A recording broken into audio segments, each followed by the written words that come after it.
and 5,000 peso worth of services from Miss Mara House of Beauty. Candidate number 6, that's President Indoso.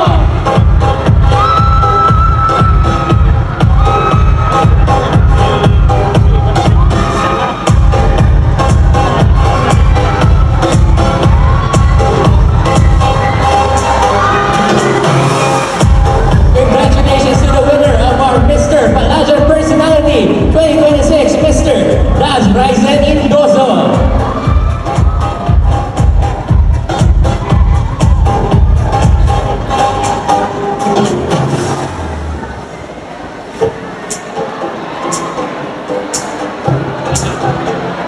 Alin? Kilala mo ba yung vlogger yun ng pulis? Video. Ladies and gentlemen, our Miss Palajan Personality 2026 is none other than candidate number 5, Alien Asher Tuliao.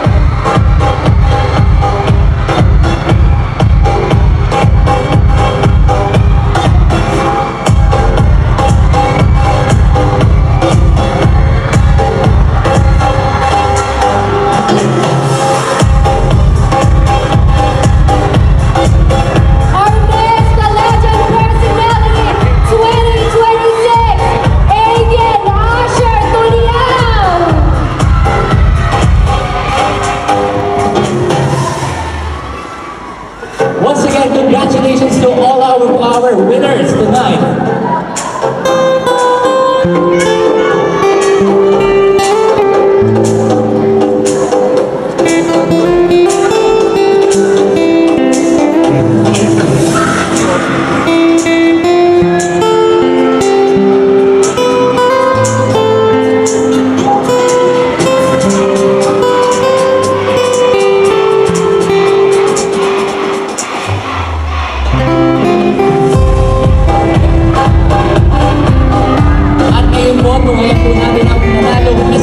Personality and Miss Palajan Personality 2026 sa kanilang victory walk. Let's give them a big hand.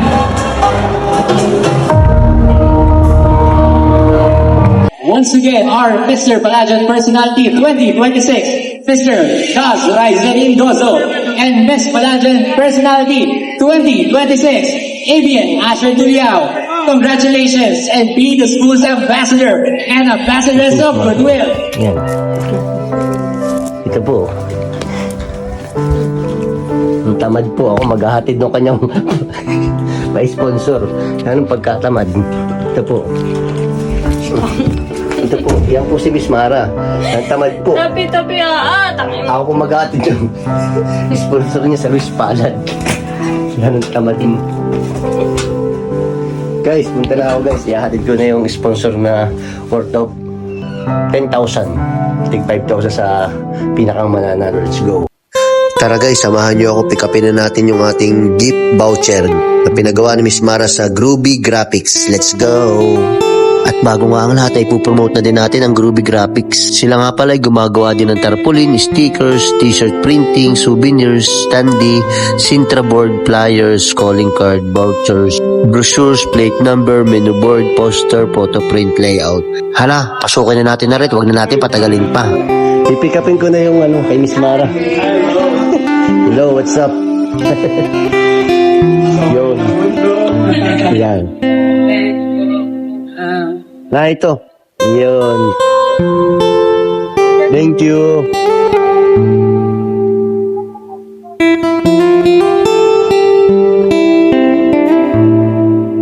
Dalawang voucher po yun. Gift voucher. Para sa Mr. and Miss Palajan tomorrow. Let's go. Ngayon nga pala ay February 4 at bukas February 5. Malamang. At bukas ang buong kaganapan sa Mr. and Miss Palajan. Day off nga pala tayo ngayon at duty tayo bukas. Kaya habang day off tayo, hatid na natin itong gift voucher para hindi na sila mabala bukas. Sa mga oras na ito, hinahanap ko pala Science Department. Habang hinahanap ko ang Science Department ay napapunta ako sa bench. Ang dami kaganapan dito guys dahil ngayon ay High School Week. Ang pupuntahan ko nga pala dito si Margaret Elaine Calvendra. Kaklase ko siya ng high school simula first year hanggang fourth year. Ngunit hindi ako nakagaya sa kanya. Simula grade 1 hanggang fourth year, valedictorian pala yan.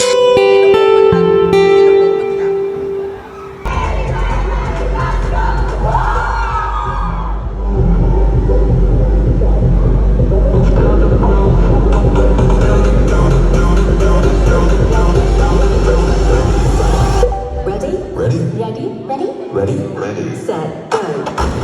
This success reflects what we can achieve when passion, leadership, and collaboration come together.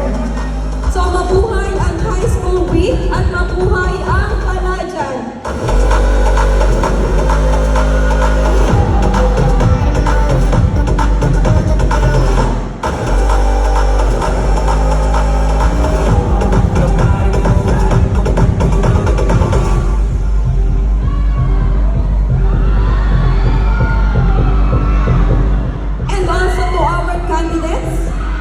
Congratulations for embodying the true Palajan spirit.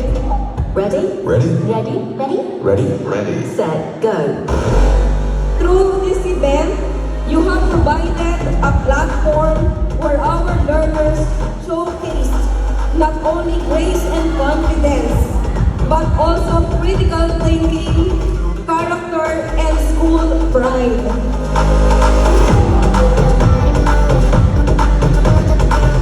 Inaasahan ko po na sa natitirang oras natin ngayong gabi ay mag-enjoy po tayo and let's make most of our time tonight. Magandang gabi po and maraming salamat.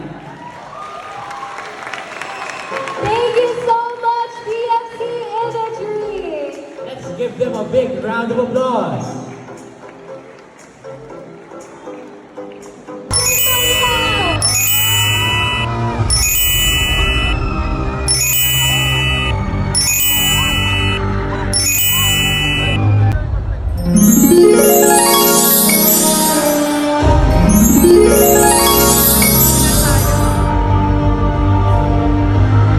Once again, our Mr. Palajan Personality 2026, Mr. Gus Raizen Indoso, and Miss Palajan Personality 2026, Avian Asher Tuliao. Congratulations and be the school's ambassador and ambassadress of goodwill. You will really always remember na lahat ng bagay na pag-aaralan. Kung yung ibang tao hindi naniniwala sa'yo, please hold on to yourself na dapat ikaw mismo naniniwala ka sa sarili mo. Kasi yan ang pinakapuhunan mo eh. Sometimes kailangan mo talagang magpakitang gilas eh para pagkatiwalaan ka na iba. Kung hindi sila naniniwala sa'yo, ibig sabihin ganun yung tingin nila sa'yo dahil ganun yung personality mo. Kung hindi na nga sila naniniwala sa'yo tapos hindi ka pa maniniwala sa sarili mo, ay Diyos ko day, saan ka pupulutin? Dapat nga it will give you more courage for you to fix yourself and to pursue on how will you create yourself for a better tomorrow. Yun ang mindset ko eh. Pag may tao hindi naniwala sa akin, hindi ko siya i-blame. Baka kasi yun talaga ako. Pero this time around, I will be more motivated. Yung pala yung tingin sa akin ng environment ko. OMG, I need to fix myself. Because if you think other way around, na ay, ito yung tingin sa akin ng environment ko, ayoko na lang, kawawa naman ako. You will really not be able to fix yourself until when kanilang titignan na ganyan ka. Parang in all due respect to myself, I will fix myself. And I will prove, not to them, but to myself, para umayos naman yung image ko at kahit anong pasukan ko maniniwala sila sa akin. Basta para kay pasaway ng mundo, ang lahat ng kandidato at kandidata ay panalo. Alam kong maraming lumuwas sa isip pero ito ang isa sa magiging hakbang para mas magpatuloy pa sa bawat biyahe ng buhay. Don't forget to like, follow, and share.